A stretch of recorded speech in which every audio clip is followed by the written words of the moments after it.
అంటే యాంకరింగ్‌లో వాయిస్ కానీ, body language గానీ, ఇలాంటివి చాలా ప్రాధాన్యతలు ఉంటాయని గూడా చెప్తూ ఉంటారు. అవును. ఇప్పుడు కొత్తగా వచ్చేవాళ్ళు అంటే కొంతమందికి చాలా ఇంట్రెస్ట్ ఉంటది. నేను హ్మ్. యాంకర్‌ని హ్మ్. గావాలి, నేను హ్మ్. రిపోర్టర్‌ని గావాలి, నేను కంటెంట్ క్రియేటర్‌ని గావాలి. ఇలా చాలా ఇంట్రెస్టింగ్ ఉంటది. ఖచ్చితంగా బాడీ లాంగ్వేజ్, వాయిస్ ఎలా ఉంటే మంచిది? వాళ్ళేమన్నా మార్చుకోవచ్చా? మీ హ్మ్. అనుభవంలో ఏం చెప్తారు వాళ్ళు కొత్తగా వచ్చేవాళ్ళకి? యాహ్! అండి. ఇక్కడ ఒక్కొక్క సెగ్మెంట్‌లో ఒక్కొక్కటి అవసరమవుతది. ఫస్ట్ నాలెడ్జ్ గురించి మాట్లాడదాం. నీకు నాలెడ్జ్ ఎందుకు ఇంపార్టెంట్ అంటే, ఏదైనా బ్రేకింగ్ న్యూస్ వచ్చినప్పుడు, లేదా ఒక వార్త ప్రెజెంట్ చేయాలన్నప్పుడు ఒక మినిమమ్ అవగాహన ఉండాలి.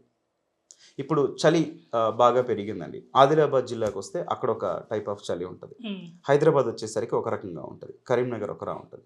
నల్గొండ జిల్లాకు ఒక రకంగా ఉంటది. సో, ఆదిలాబాద్‌కి సంబంధించి చలికి సంబంధించి మనకొక అవగాహన ఉన్నప్పుడు, అక్కడ కనిష్ట ఉష్ణోగ్రతలు నమోదవుతాయి అన్నప్పుడు, నీ ప్రెజెంటేషన్ మారిపోతది గదా! అక్కడికొచ్చే న్యూస్ గావచ్చు. అక్కడ ప్రమాదం జరిగిందంటే చలి తీవ్రత వల్ల గావచ్చు. లేతే అక్కడ పిల్లలు స్కూలుకే వెళ్ళట్లేదు అని అనుకున్నప్పుడు, హ్మ్. అరే! ఎందుకు వెళ్ళట్లేదంటే చలి ఒక ప్రభావం గావచ్చు. సో, ఈ పర్సెప్షన్ అనేది ఉండాలండి. మీకు అవగాహన ఉండాలి ఫస్ట్. నాలెడ్జ్ ఉండాలి. So, next body language. ఇప్పుడు మొత్తం డిజిటల్ యుగం కాబట్టి టచ్ స్క్రీన్ లాంటి బులెటిన్స్ చేయాల్సొచ్చినప్పుడు, హ్మ్. హ్మ్. మనము ఎక్స్‌ప్లెయిన్ చేయాల్సొచ్చినప్పుడు, అవును. ఒక Kurnool bus bus accident issue accident. గావచ్చు, లేదా అవును. ఏదైనా ప్రమాదం కావచ్చు. మొన్న మనకి ఘాట్ రోడ్‌లో జరిగిన ప్రమాదం కావచ్చు. అట్లాంటప్పుడు జేబులో చెయ్యి పెట్టుకొని నిలబడుతూ స్టైలిష్‌గా మనం అట్లా చెప్పడానికి లేదండి. హ్మ్. ఆ యాక్సిడెంట్ స్పాట్ ఏదైతే ఉందో, లేతే ఆ ప్రమాదం తాలూకు ఇన్సిడెంట్ ఏది ఉందో, దాన్ని మనం కోట్ చేస్తూ ఆహ్, అట్లాగే ఆ రూట్‌లో వెళ్ళేవాళ్ళు భయపడకుండా చెప్పాలి. ఇక్కడ ఇంకో ఎగ్జాంపుల్ చెప్తానండి. బాడీ లాంగ్వేజ్ అన్నందుకు. కరోనా టైంలో ఒక హెడ్‌లైన్స్ అండి. 'ఆదిలాబాద్‌ను అల్లకల్లోలం చేసిన కరోనా. హ్మ్. హ్మ్. నల్లగొండను ఊపేసిన కరోనా.' హ్మ్. హ్మ్. ఆ! ఇలాంటివి ఎక్కువగా విన్నాం ఎక్కువగా కరోనా టైంలో. వచ్చాయండి. అవును. అసలు కరోనాలో ఈ కరోనా వచ్చి చనిపోయిన వాళ్ళకన్నా గూడా, ఈ హెడ్‌లైన్స్ వీటి వల్ల జరిగిన ప్రమాదం ఎక్కువండి. భయపడిపోయారు. భయపడిపోయారు ప్రజలంతా. అవును. పేషెంట్‌లయితే ఇంకా భయపడిపోయారు. సో, ఎక్కడికెళ్తుంది? సో, దాన్ని మీరు డెలివరీ చేసే విధానం రాయడంలో ఆ తీవ్రత చూపించడానికి అట్లా రాసుండొచ్చు. అక్కడ వార్త అట్లుండొచ్చు. దాన్ని హై పిచ్ దాకా తీసుకెళ్ళి చెప్పాల్సిన అవసరం లేదు. అది ఒక అవగాహన లేతే బాడీ లాంగ్వేజ్ అనుకోవచ్చు. హ్మ్. ఇంకొకటండి స్కిల్ ఉండాలి మీకు. కొన్ని సందర్భాల్లో తక్కువ ఇన్ఫర్మేషన్ ఉంటది. కానీ ఎక్కువ ఇవ్వాల్సొస్తది. హ్మ్. హ్మ్. తప్పదింక అది మ్యాండేటరీ. అవును. అది ఎటువంటి సిట్యుయేషన్ అయినా గావచ్చు. సో, సో, ఆ స్కిల్‌కి సంబంధించి మీరు ఎన్లార్జ్ చేసి చెప్పగలే స్కిల్ ఉండాలి అంటాను నేను. అదుండాలి అంటాను. ఇప్పుడు కొత్తగా వచ్చేటువంటి యాంకర్‌లు ట్రైనింగ్ కానీ, ఎలాంటి శిక్షణ లేకుండా డైరెక్ట్‌గా వచ్చేస్తున్నారు. హ్మ్. అలాంటి వాళ్ళు ఏదైనా ట్రైనింగ్ ఖచ్చితంగా తీసుకోవాల్సిన అవసరం ఉందా వాళ్ళేమైనా? భాషా పరంగా గానీ, బాడీ లాంగ్వేజ్ పరంగా గానీ, దేని పరంగా అయినా? ట్రైనింగ్ తీసుకోకుండా రావద్దంటాను. ట్రైనింగ్ తీసుకొనే రావాలి. అయితే ఇందులో ఒక ప్లస్ పాయింట్ ఏంటంటే మెజారిటీ ఇన్‌స్టిట్యూషన్స్ ఇప్పుడు మనకి చాలా మెయిన్ స్ట్రీమ్ మీడియాస్ అన్నీ గూడా హ్మ్.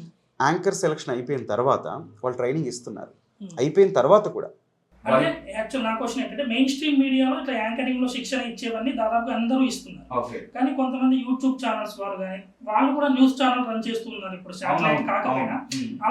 అలాంటి వాళ్ళకి మనం ఎలాంటి శిక్షణ ఇస్తే బెటర్ అనుకుంటారు మీరు? డెఫినెట్‌లీ ట్రైనింగ్ ఉండాలి. ట్రైనింగ్ అనేది ఏ ప్లాట్‌ఫార్మ్‌లో ఉండాలంటే ఇక్కడ మెయిన్ స్ట్రీమ్ మీడియా నుంచి వచ్చిన వాళ్ళందరూ యూట్యూబ్ ఛానెల్స్ పెట్టారు. చాలా మంది పెట్టారు అవును. ఇప్పుడు. అవును. అవును. సో, వాళ్ళకి ఆల్రెడీ ట్రైనింగ్ ఉంటుంది కాబట్టి, ఆ తర్వాత వాళ్ళు డెలివరీ చేసే విధానం గావచ్చు, న్యూస్ ఇచ్చే విధానం గావచ్చు, లేదా కంటెంట్ ఇచ్చే విధానం గావచ్చు, దానికి పరిమితులకు లోబడే ఉంటుందని నేనైతే అనుకుంటున్నాను. కొన్ని.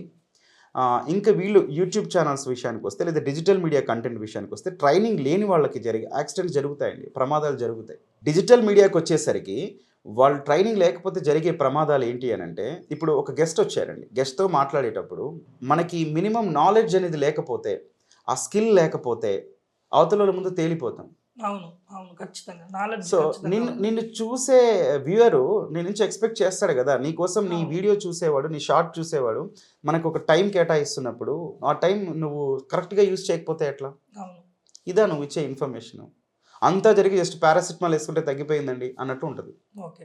సో, కాబట్టి మీకు మాక్సిమం ఒకవేళ ఇచ్చేసాం. కొన్ని సందర్భాల్లో ఇవ్వాల్సొస్తదండి. ఇప్పుడు 'బిగ్ బాస్' సంబంధించిన కంటెంట్. అది ఆల్ ఆఫ్ సడెన్ మీకు తెలవదు. ఏదో చిన్న వార్త తెలిసింది. వేరే వేరే ఏదో సోషల్ మీడియా ప్లాట్‌ఫార్మ్‌లో. సో, దాన్ని మీరు ఎలాబరేట్ చేసే టైంలో చెప్పేస్తారు మీరు. వెళ్ళిపోతది. హ్మ్. హ్మ్. మాక్సిమం మనము దాన్ని అప్‌లోడ్ చేసేస్తాము. అవును. అప్పుడు మిస్టేక్ జరిగితే ఏంటి అనంటే, మీరు తర్వాత తెలుసుకోండి. అదయిపోయిన తర్వాత తెలుసుకోండి. నెక్స్ట్ టైమ్ అట్లాంటి మిస్టేక్ కాకుండా చూసుకోండి. సో, యాంకర్ ట్రైనింగ్ ఉన్న యాంకర్‌కి, ట్రైనింగ్ లేని యాంకర్‌కి డిఫరెన్స్ ఇది.